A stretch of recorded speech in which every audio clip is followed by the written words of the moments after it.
2 John. Chapter 1. The presbyter to the chosen lady and to her children, whom I love in truth, and not only I, but also all who know the truth, because of the truth that dwells in us and will be with us forever. Grace, mercy, and peace will be with us from God the Father and from Yeshua, the Father's Son, in truth and love.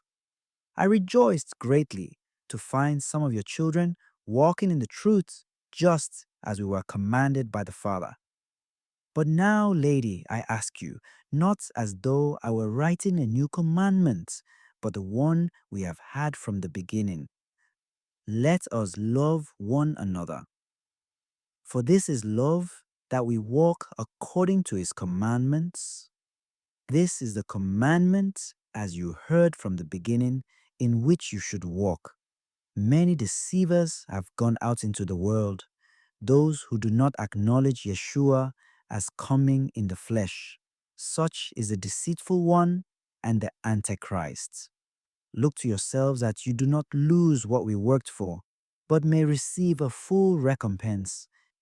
Anyone who is so progressive as not to remain in the teaching of the Christ does not have God. Whoever remains in the teaching has the Father and the Son.